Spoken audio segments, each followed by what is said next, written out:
YouTube. Yes.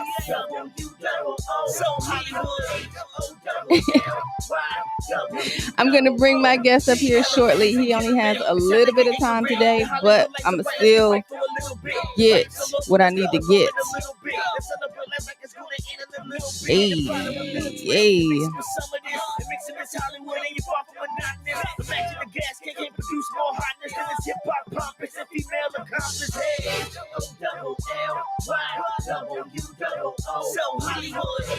Yep. Make sure you guys follow us on Instagram, MISS Hollywood 313. Follow the podcast, So Hollywood the podcast. Also follow my guest, Chubb Live, CHUBBLIVE. As you see across the screen. Is it me or is it hot in here? Hey, what up, everybody? It's your girl, Marquita, but they like to call me who? Miss Hollywood. You're tuned into another episode of So Hollywood the Podcast. So Hollywood the Podcast is a platform where everyone is treated equally, and I bring them together with this thing called entertainment. I like to do a recap. I had Sweet LD of Oaktown 357 here yesterday. She's a California native, 1/3 of the group Oaktown 357, former backup dancer for MC Hammer. Yes, MC Hammer, everybody. And the creator of I Am Y Fitness. Follow her on Instagram, SweetLD357. Without further ado, I want to bring up my special guest. And he's very, very special because if it wasn't for him, a lot of you guys wouldn't be here for the culture. So we're going to introduce today the legendary hip hop artist, creator of Chubb Rock Show, known for many hits, but we all know him for Treat Me Right. We have Chubb Rock. Hey, what's going on? How you doing today? Everything is good. Today's a Wednesday that feels like a Monday when things go wrong on Mondays. Yes.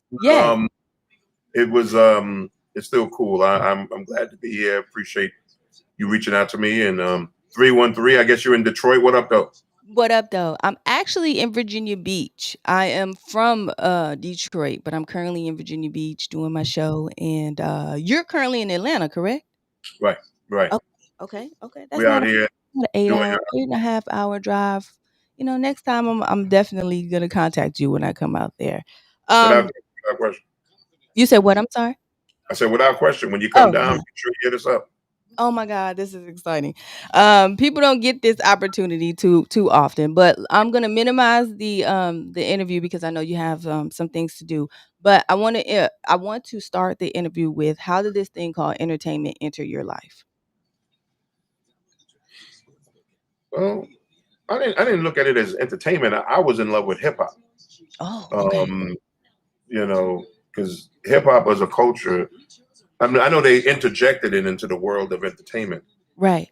But for me, it was about hip hop. My cousin Howie Tee was the in our neighborhood of Flatbush, Brooklyn.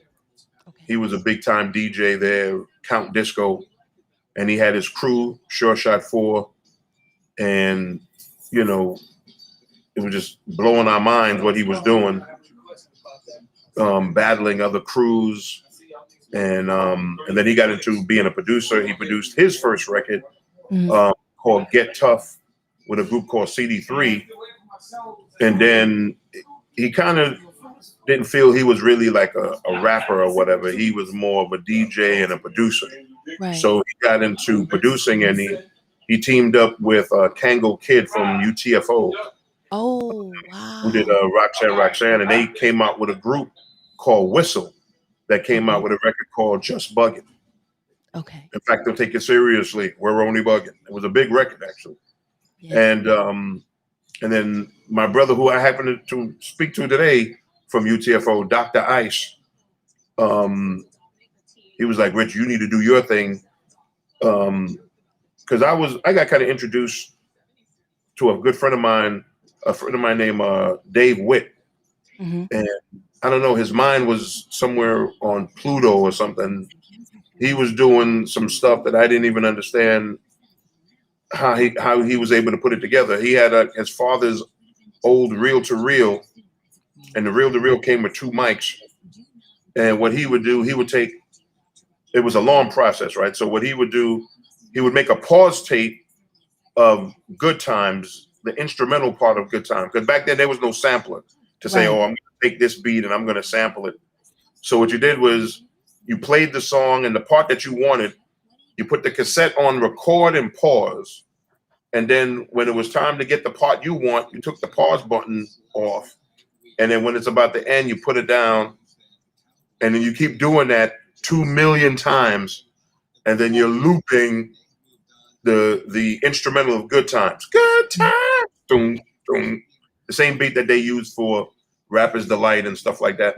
Gotcha. And that was the old school way of doing it. And then he would take that cassette where it's looping and then play it and put it onto the reel-to-reel on one channel. And then he would rhyme on the second channel because it was a stereo. So he put the beat on the left side, put his rhyme on the right side. Right. And we were 14 or something like that at this point. And I'm like, where the hell you learn this stuff from? And and it just blew my mind. And then we started from there. And then we went to the Roxy. They had this first annual hip hop awards in New York. And my cousin was on that bill. And so was a young Dougie Fresh. He didn't have no record out at this point. He was just beatboxing, tore the place down. And he might have been 16 or something like that. Rockmaster Scott was there. Funk Box was playing, and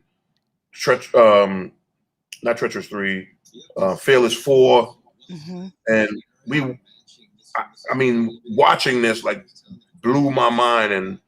And then a little bit later, when you fast forward, then the Fat Boys came out. Okay. And they were from Brooklyn. So we saw people, because at that point, of course, you seen Run DMC. But Run DMC to us was like mega stars, like, Right. Houdini was mega stars. But when the Fat Boys came out, we were like, yo, these are guys like us, Right. Right from down the way here. So, that was a big inspiration when Cool Rock Ski and Prince Marky D, rest in peace, Yes. Buffy, rest in peace. When they came out, it was funny because Howie battled because Howie went to Westinghouse High School that Jay-Z and Busta went to, and Biggie. Oh. And they battled Buffy's high school, which I can't remember which high school it was, and Buffy was beatboxing. Mm-hmm. And so I mean, there's a lot of great memories, and then we just try to do our thing, man. Try to make a couple of records, and then Dr. Ice from UTFO was like, Richard, it's time, man. It's time to. And around what age were you still around the age 14, 15 at this time? Yeah. Because when we signed the record deal, and I didn't even realize it, man, because the owner of that label, Fred Mineo, he had to remind me because we talk all the time because we got all these records that we put on movies and things of that nature. Right. And we were talking about my mom, who passed away a few years ago, and he said, man, you weren't even old enough to sign the contract. I never signed the contract. My mom signed the contract. Oh my. So it was different times, right? Because everybody was young and really didn't know what this thing was, and you're just doing it because you love the culture and you've seen these big, incredible acts, Curtis Blow, Melly Mel, and you're like, wow, man, these guys are to us, these guys are superstars, Right. And but entertainment, I guess, came later. Everything at that time was only culture. Culture of hip hop. Yeah, because hip hop was just like getting started around what, the 80s, I guess.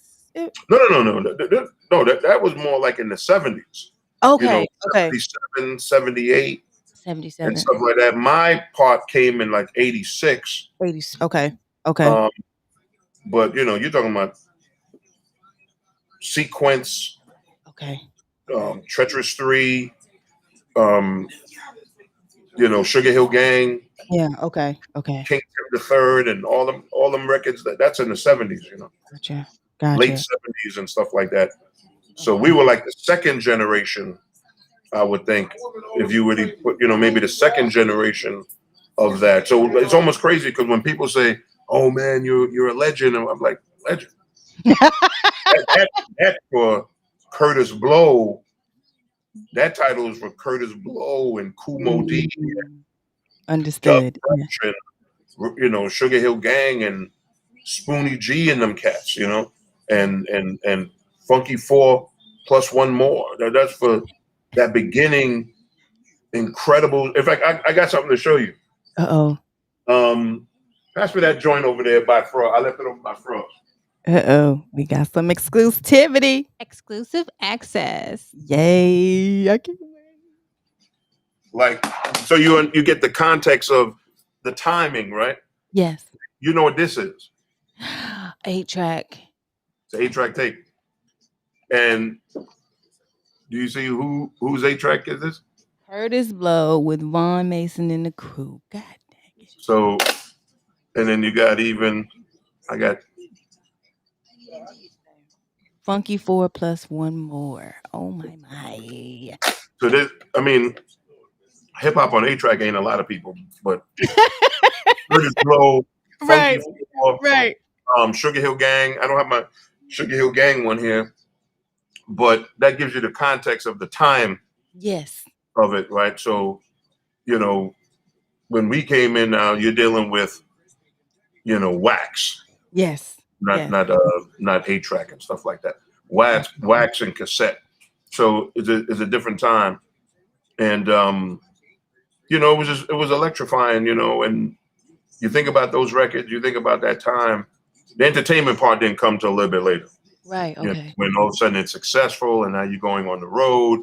You know, I interviewed Sugar Hill Gang, my boy Wonder Mike, who's a good friend, and he was talking about how they were on the road with, you know, Rick James. They were on the, you know, opening for Rick James. So it just, that's when the entertainment part come in. Gotcha. You know, I guess the success of the record, but the cultural part of it always comes first. Right. Right. Because I think what makes you, or for me, what makes you a legend is your song is still being played to this day.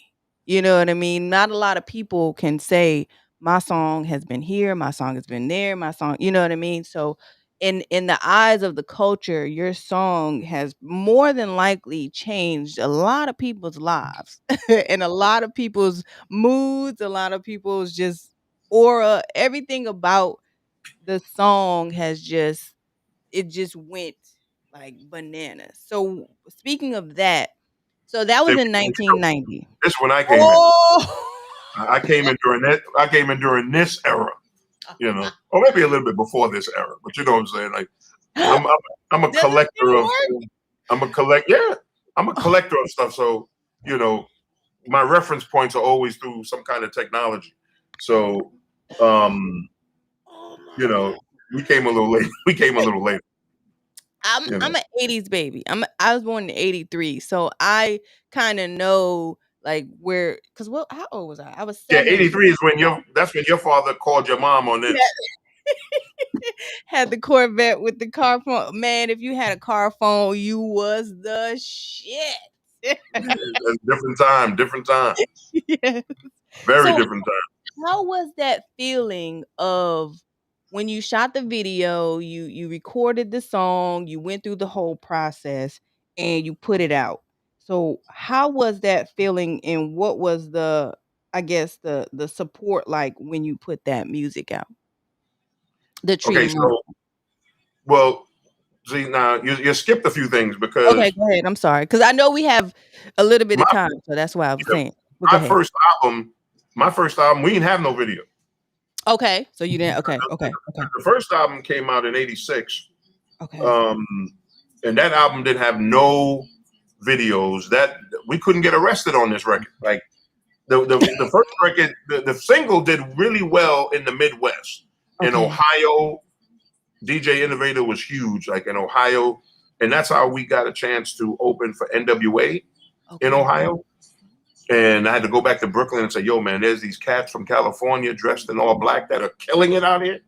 You know what I'm saying? So, but then you realize, oh, wow, hip hop is across the country. Right. But literally, they weren't playing that record in New York, but they played it like crazy Everywhere. in Ohio and St. Louis and them areas. So that's when you start realizing, oh, this thing big. This is bigger than New York here, right? Because it's in all these other places. And then guys I never heard of in New York, like NWA, they are like Michael Jackson out here. Right. You know, so the first album didn't have no video. No videos. Okay. The second album had our first video, which was for a song called Your Bad Chubs. And that was the first video. And that was exciting because, you know, it ain't like now where you can go buy a camera and you can go on YouTube University, learn how to use it, and go you could damn near go shoot a movie. Right. You know, go shoot a movie on one of these. Right. You know, doing a video back then is real production. It's like movie production. Right? Because the camera is film. You know, so that was big. That was important to us. It did really well. The song did really well. And that's when I knew this might be something. Right. You know, Treat 'Em Right didn't come to the third album. Oh, okay. Treat 'Em Right is the first single. Treat 'Em Right is the first single of the third album. Oh, no, don't feel that way. Many people think that's the first song ever because I told you we couldn't get arrested on the first record, the first album, and we did pretty good in a regional sense. Right. With the second album, in a regional sense, like New York, Philly, DC type thing, you know, Virginia, but nowhere like in the South and all of that. So Treat 'Em Right now became the first. That's the hit record. Okay. You know? Okay. But it came out on your third album. Third album, the one album, and that's when we had 4 #1 songs on one album. We were the first ones to have 4 #1 songs on one album because Treat 'Em Right went #1. Just the two of us went #1. Mm-hmm. Chubster went #1. Big Man went #1. So that was before everybody. That was 4 #1 on one album. We were nominated for 3 Grammys, lost all of them. I think I lost one to MC Hammer. Congratulations to him. Because he had big records that year. We lost the second one to Will Smith. And we lost the third one to Cool J. We won the Billboard Award for Treat 'Em Right. We were nominated for American Music Award. 2 in American Music Award, and we lost that one to Hammer, and we lost that one to Will Smith. So I always said when I see both of those guys, I'm going to choke them to death. Big shout out to my brothers there. And that's when but again, we had a lot of help. Yeah. You know, Arsenio Hall. It wouldn't have happened without Arsenio Hall. It wouldn't have happened without Soul Train. Rest in peace, Don Cornelius. Because we got a chance to do Soul Train with Don Cornelius. You know, I know they had other hosts later on, but Don Cornelius. Yes. So the Don Cornelius. And Yo MTV Raps or Yo Rap was available as well. We did Yo MTV Raps a few times with Dre and Ed Lover. And then, of course, the sad day was the last taping of Yo MTV Raps, and we all did that big cipher. And that was a sad day because, you know, that was one of the platforms that helped us push music, push this culture. And they were #1. Yo MTV Raps was #1 when they canceled that show. There was no reason to cancel. And, you know, because I think it was because it was never supposed to be a rap channel. It was geared for rock and roll. Right? Remember, Al Sharpton and them and Jesse Jackson and them had to fight to put on a Michael Jackson video. Yeah. Yeah. So when they put on Your MTV Raps, I guess they probably thought, this is just a little small thing we'll do for a little while and then we take it off. But it was so explosive. It took over. Right. You know, Ed Lover, Dr. Dre, Fab Five Freddy, Pretty Girl Queen there from from England. Apologize, I forgetting her name at the moment. And it was huge. So, that was an important situation for hip hop. If you didn't have that, you didn't have Arsenio Hall, you didn't have Soul Train. Yeah. That's why even the young guys now, I wonder how they're doing it, man. Big shout to them because they're doing it social media, podcasts such like SoHollywood. That's how they're getting it out there because they don't have Arsenio Hall because these late night shows are not really putting a lot of hip hop on there. Right. Soul Train ain't there no more. Right. Yo MTV Raps ain't there no more. But I think coming back. Have you heard that? Big shout to Rap City because they're coming back. Big Tig is going to come back and do that. So big shout to that. Yeah. Video Soul is coming back. Donnie Simpson. Yeah, we had Video Soul. We had totally forgot about Video Soul. That was like we had and for us regionally in my hometown in New York, we had Video Music Box. So Ralph McDaniel. So that was first number one for us. We got to get on Video Music Box. Gotcha. And then from Video Music Box, you hope to get on your MTV Raps, Video Soul, and you only can dream if you'll get on Soul Train. But that happened for us, praise God. And then Arsenio Hall, we was on Arsenio Hall 4 times because he was an advocate for hip hop. He was like, I got to have hip hop on. The first time people seen Tupac on a national level was on Arsenio Hall. First time you seen Snoop Dogg with that first album was on Arsenio Hall. So we had that, and those elements is what really pushed it forward. And also on a regional level, maybe not regional, but on the East Coast level, we had this thing called Hot Tracks. Mm-hmm. And that's when I first saw Run DMC was on Hot Tracks. I heard the song, I bought the record, but seeing them physically was on Hot Tracks. So, we come a long way, but it's the genre that I love, man. I mean, this is it. It's like, man, something that takes over your body and say, I got to do this every day. I'm sure Picasso was the same way when it came to his paint and his brushes, Yeah. Or Basquiat was with his paint and his brushes, and musicians are like Prince with his every instrument. Yes. And but that's what it was with hip hop, man. It's incredible stuff. Incredible stuff. Now, I have one final question. Well, not final question, but I have a couple of few things, and then we're gonna get you on your way because, like I said, I know you have some things to do. Do you still live by the lyrics you wrote years ago with Treat 'Em Right? Yeah. Sign an autograph, make a new friend. Yeah. Yeah. We don't have egos over here. We don't have time for egos. We don't do no story. I actually have a story because Sweet LD, she said she met you one time and she said she was going to embrace you, and you was like, nah, I don't want that. Is it what? He was like, nah, don't do that. Sweet LD, she had told I'm gonna send you the clip of when she said she had met you, and one time I think she could have met me. And it's funny, people always say they meet me, and I'm like, I don't remember that. But I opened for Hammer once, and so it had to be then. But I just don't remember that. But she's beautiful, so I think I would have taken that embrace. She might have got me mixed up with that idiot over there. Did we ever meet from Oaktown 357? Did we ever meet those queens? Yeah, we did. At the show, right? My brother, was it Florida or was this is my brother here. He was at every show I did like that. So she said that she tried to embrace me, but I said, nah, don't do that. That ain't me. So what, did she try to embrace you? No.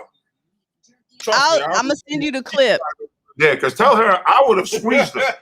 You would have squeezed the time. I would have squeezed her lover because I remember they were beautiful.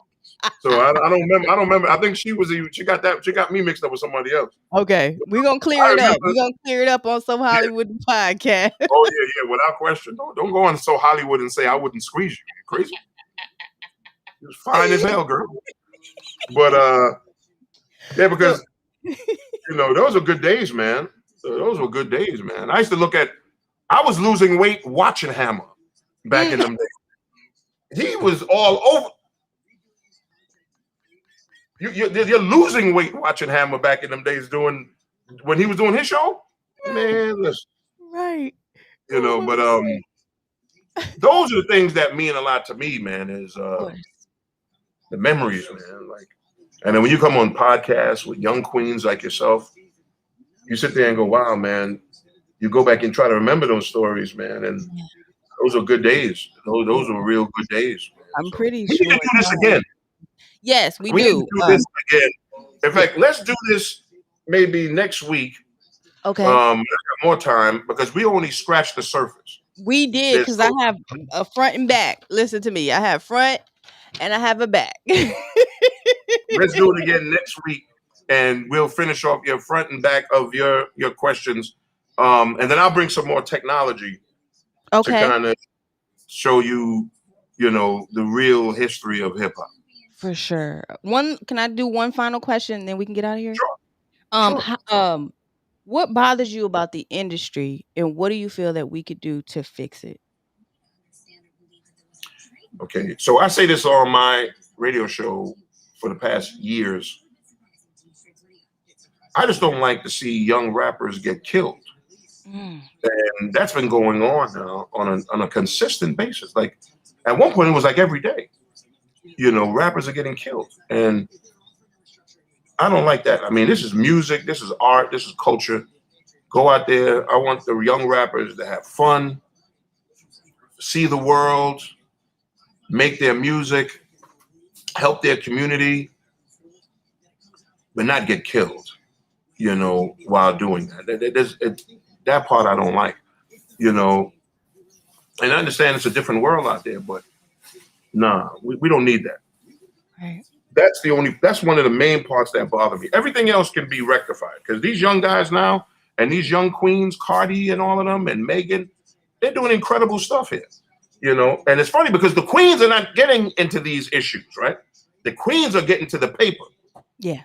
Cardi, Megan, Mulatto, Doja, all of them, Chloe, all of them are getting to the money and they're getting endorsements and they're doing it the way you're supposed to do it. Yeah. The street stuff for the young guys now, we got to get out of that because y'all are professionals now. Y'all are music makers. Y'all are going to be changing the game of music. And they have already. They've come to the point of understanding what they want and how important publishing is and how important their branding is. They've done that, and it's incredible. I just don't want to see them die at 22 years old and 23 and 19. That's the only part that bothers me, and if we can get past that, we're good. For sure. Well, I thank you for being a part of my show, and like you and I said, we have to do this once again, a whole hour. We're going to really go in next week and then get Baby Girl on here. Let us three do it. Okay, yes, I'm gonna. I want proof that I didn't squeeze you. Okay, with permission. I want proof. Okay, so bring her back up on here. I will. I'm gonna send you the clip that I have too, and I'm gonna show you what she said, and you can determine which one of you all it was. She was like, because it was a bunch of us on the road in my crew, and I think it was this bastard right here that she tried to do. I really think it was you that she tried to. It ain't me, but next week let's do it. Let's do it. All right. Thank you so much for taking the time out once again. And Anytime. make sure you guys follow Chubb Rock. It is, let me put this on the screen. Chubb Live is on the screen. Follow him on Instagram. Follow me in my SoHollywood 313, and we'll come back later on today. I have another interview, but thank you, and we're gonna leave with, how am I gonna leave this? We're gonna leave with Treat You Right. When you get a chance, go on Facebook to Steve Harvey's show, Steve on Watch. I saw it. me and the dancing trucker. I Right? saw it. He was getting down. I said, Lord He Jesus. games. But peace up, A-Town Down. Thank you again. Have a blessed day. See you later.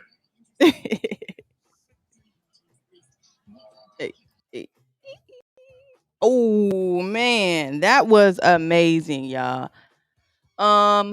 He had to be here for just a moment, but I still got a little bit of the information that I needed.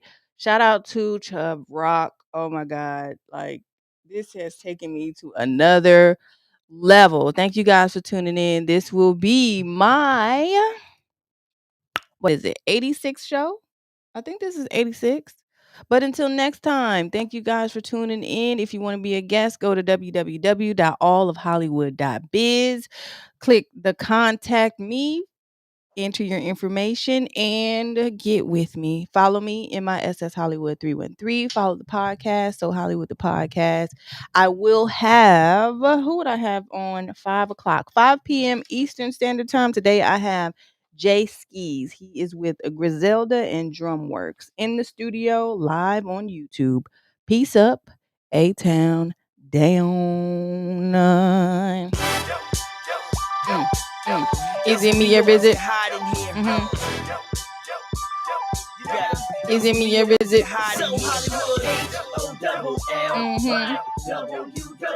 So Hollywood.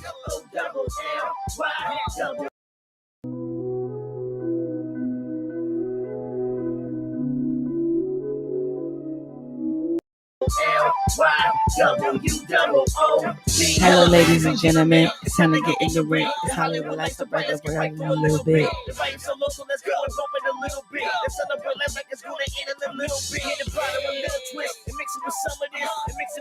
Peace.